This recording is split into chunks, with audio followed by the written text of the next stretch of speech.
What is going on, everyone? I have quite the unique knife to talk about today. This was loaned in from a friend of mine in the watch collecting, is how I met him.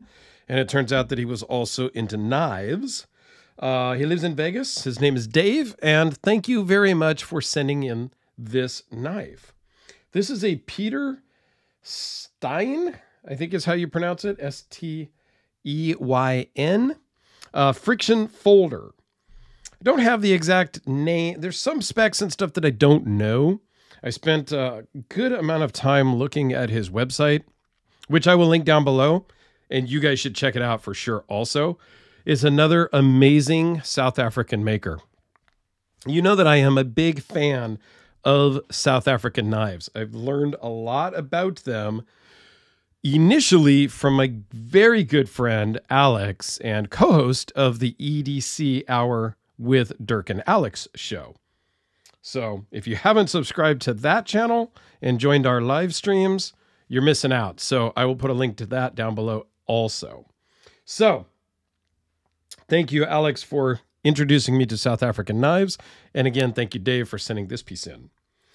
So I will put a link to Peter's website down below, but I wanted to just give a quick intro about him because it's somebody I never heard of until I got this knife in. So this is a neck knife as well as it's a folding neck knife, which I don't know that I've seen that before, honestly. And the whole setup is a little unique for what I've seen. But Peter was an electrician by trade. And then in 2003, he had heart bypass surgery.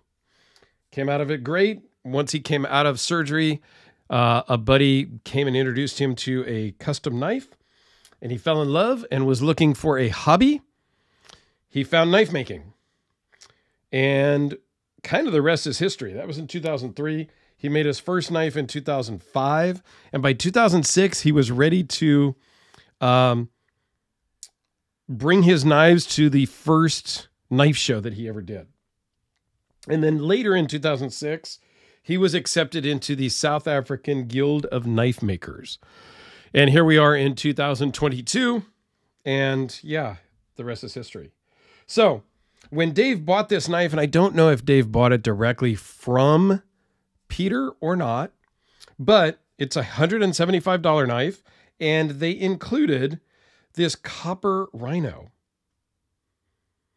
I think that's just very cool, right? It's copper wire surrounded by, you know, it looks like just like a steel frame, but it's kind of cool. And it just stands up there on the corner of your desk if you would like, or whatnot. I don't know. I think it's kind of cool. It's one of those things. It's just like a little extra perk. Okay. So the one issue I see with this particular lanyard is it doesn't break away. I would prefer this be like a ball chain or have a quick disconnect, because if this were to get wrapped around your neck, that could be a problem. However, it does have a breakaway on the holding of the knife. So when this is around your neck, it's dangling and it wears just perfectly fine. You can just grab the knife, give it a quick tug, and it disconnects from this clamp. There's a ball bearing here that just, well, there you go. Do I need to explain much more? I think you got it. Okay. So it is a friction folder, which means there's no lock. It's different even than a slip joint. I'm just going to put this lanyard off to the side out of the way. It literally just, there is no spring, there's no tension, there's no nothing to keep it opened. How you keep it open is with your thumb or your hand as your hand is wrapped around it using the knife. Totally good with that, because the pressure of your hand is holding the blade from closing around your fingers. And when you're using a knife, you are typically, you know, you're cutting forward. As I grab a piece of paper here, you're cutting forward So the blade is moving away from you, which is, you know, again, helping to keep it open. You're not going to really, you guys get it. I don't need to ramble about that. So let's talk about the specs really quick, and then we'll zoom in because there's a couple of details I want to talk about. So the closed length is a little odd. I have to measure it from the edge here all the way to the tip here, right? That is the closed length, and it's 5 inches. The overall length is 6 5/8. So traditionally you would think, well, then the blade is only 1 5/8 inches long. No, the blade is 2 3/4. So it's on the small side, but that's okay. Behind the edge, and we'll zoom in again here in a second too, this is a chisel grind. And when we zoom in, we'll talk a little bit more about that. So behind the edge is fairly thick at 0.032 or 3 thou, if you will, 3/1000 of an inch. However you want to just talk about behind the edge. So this is not super slicey dicey. You're not going to be cutting your tomatoes paper thin with this. The blade thickness is 0.125. I don't know what the blade steel is. So yeah, I could not find anything, and he uses different steels and different knives. He doesn't really talk a lot about the steel on his website. Weighs in at 3 ounces by itself. With the lanyard, it's 3.3 ounces. Overall thickness is 0.572, and it runs on phosphor bronze washers, but it is not drop shut at all. Okay, part of the friction folder design is that it's going to stay where you put it. Okay, it's not going to drop shut. I guess if you really crank down on, you can try to shake it shut, but by design, they're meant to be tight. It's a friction fit, right? It is very, very smooth. Not rough. I mean, it's a super smooth action. This one actually has a bottle opener in the end there.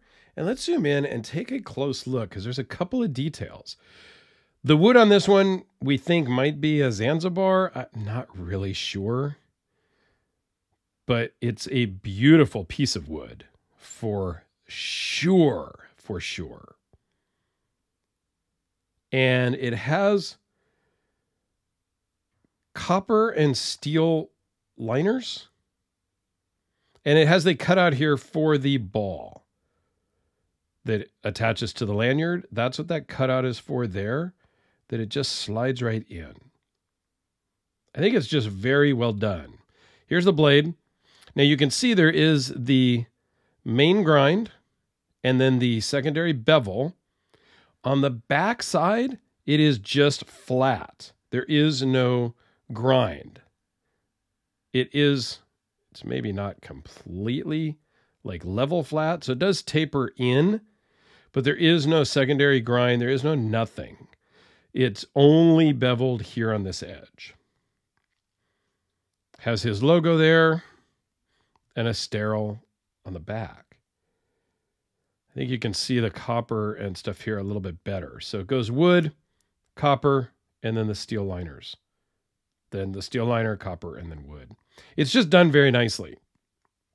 Now, one of the things you can tell that it is made by hand is if you look in this cutout here, if I can get this to focus, and so you can see there the wood, the copper, and the steel. And then there is maybe a G10 or something else. There's, 3 layers. But this is just hand cut out. I know it's moving a little bit because I have the flashlight in one hand and I'm holding it in the other, but I think you get the idea. So it is a little bit of a rough cutout, but again, I think it's pretty awesome for handmade quality knife. So if we zoom out, back out, so the feel in your hand, it feels really nice. I don't know that this is a knife that I would carry just because I don't wear a lot of neck knives. I have a couple that I have worn and carried throughout the years. And I recently just gave one away to a very good friend of mine who loves it and wears it a lot, who's also in Vegas, coincidentally. My good friend from Wet Watches. If you haven't if you don't subscribe to the Wet Watches channel, it's nothing but shorts of watches getting wet. Oh my gosh, you've got to check it out. So put a link to that down below also. But this is just a very cool handmade custom knife. Okay. So now that I've rambled on, let's give you a couple of size comparisons really quickly with the Sharpie and the pencil. The AA and D cell batteries. The Spyderco Delica. This is really going to be a good look here at the size. So it is a small knife. It is thicker and it feels more full in the hand. But it's, you know, for sure a small knife. I do not have another South African knife to compare it to. Thought I did, but here it is next to another custom, which is the Black Death Series Hellraiser. So let me know what you think about South African knives in general, and I will put a link to the South African knives playlist down below, as well as right up here in the corner. And I will put a link to Wet Watches over there in that corner. So please go check out Wet Watches and the South African playlist. Thanks, guys.